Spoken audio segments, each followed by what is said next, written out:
magaalada Gondar ee deegaanka Amxaaradana waxa ka bilowday xuskii toddobaadka foorumka magaalooyinka dalkeena warbixin umurtaas ku saabsan waxa inoo eegaya wariye Faarax Cabdi Dubad oo warbixintan inooga soo diray magaalada Gondar waxaa si rasmi ah magaalada Gondar uga qabsoomay xuska toddobaadka foorumka ee magaalooyinka dalkeena in ka badan 231 magaalo oo dalka ah ayaa halkani ku xustay ama furitaanka uga soo qayb galay xuskani toddobaad ee foorumka toddobaadka magaalooyinka dalkeena oo martigelinaysa magaalada Gondar ayaa waxaa furitaanka xafladani ka soo qayb galay mas'uuliyiinta sare ee dalkeena oo ay kamid ahaayeen madaxweynaha jamhuuriyadda dimuqraadiga federaalka Itoobiya Dr. Mulatu Tashoma ra'iisul wasaare ku-xigeenka jamhuuriyadda dimuqraadiga federaalka Itoobiya mudane Damaqa Mokonon wasiirka wasaaradda horumarinta magaalooyinka iyo guryeynta ee jamhuuriyadda dimuqraadiga federaalka Itoobiya Dr. Ambajo Mokonon iyo madaxweynaha dawladda deegaanka Amxaarada mudane Gaddu Andargajo iyo mas'uuliyiinta maamul magaalooyinka dalka ee ka qayb galay kulankan xuskani oo sanadkani halku dhig looga dhigay horumarka waara iyo maamulka suuban ee magaalooyinkeenu waa dib u curashadeena oo si weyn loo soo agaasimay ayaa waxaa furitaankii xuskani toddobaadka foorumka magaalooyinka ka hadlay madaxweynaha jamhuuriyadda dimuqraadiga federaalka Itoobiya Dr. Mulatu Tashoma isagoo sheegay inuu aad ugu faraxsan yahay xuskani toddobaadka foorumka magaalooyinka dalkeena isagoona ka waramay hirgelinta siyaasadaha sektorka magaalooyinka dalkeenu kaalinta ay ka leeyihiin kor u qaadida isbedelka dhaqaalaha ee dalka iyo isku dheelitirka horumarka wax soo saarka beeralayda iyo xoolo dhaqatada beeralayda ee dalka iyo waliba dhanka warshadaha isagoo tilmaamay magaalooyinka dalkeena la rabo inay noqdaan xarumaha dhanka warshadaha በሀገራችን ኢትዮጵያ ከግብርና ወደ ኢንዱስትሪ መር ኢኮኖሚ ለመሻገር የምታደርገውን ጥረት dadaalada kala duwan ee uu dalkeena Itoobiya kaga gudbayo dhinaca beeraha ee uu gudbayo gidi socodka wax soo saarka warshadaha waxa horseed u ah kamidhilintiisa oo ahmiyad gaar ah la siiyay waa nidaamka horumarinta magaalooyinka iyo guryeynta sidaas darteed waa in ay dadka magaalada ku nool intooda badani ahmiyad gaar ah siiyaan nidaamka shaqo abuurka gaar ahaan dhinaca ka faa'iideysiga iskaashatooyinka iyo shirkadaha yaryar kuwaasi oo u baahan in la kobciyo oo loo faa'iideeyo gidi socodkooda shaqo waxa kale oo ayna muhiim ah in xoogga la saaro dhaqaaqyada lagu hirgelinayo kaabayaasha dhaqaalaha ee dalka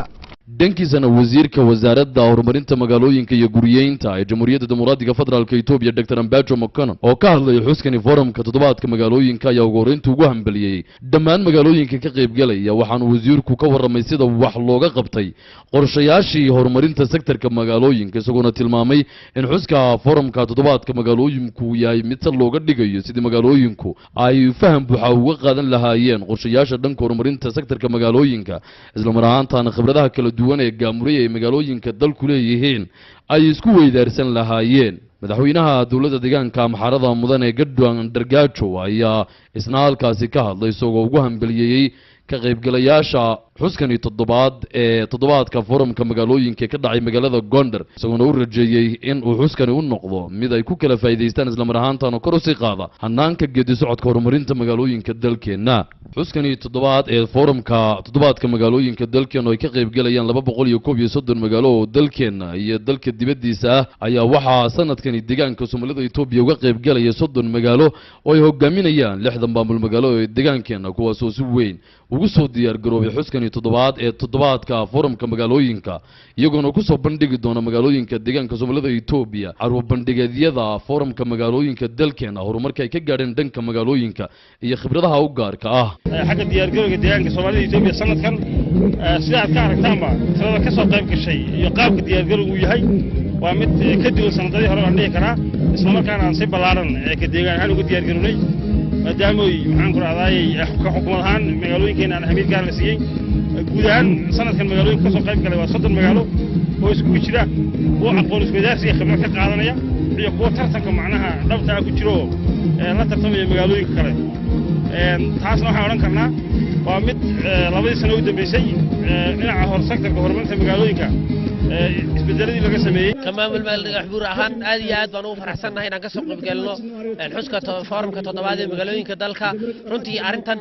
khibrado badan oo ay aragnimo ayaan ka faa'iideysan doonaa aad iyo aad baan ugu faraxsanahay xuska foorumka toddobaad ee magaalooyinka Itoobiya sida aan la soo diyaar garownay magaalada Jijgahan waa si ka duwan siyaadii hore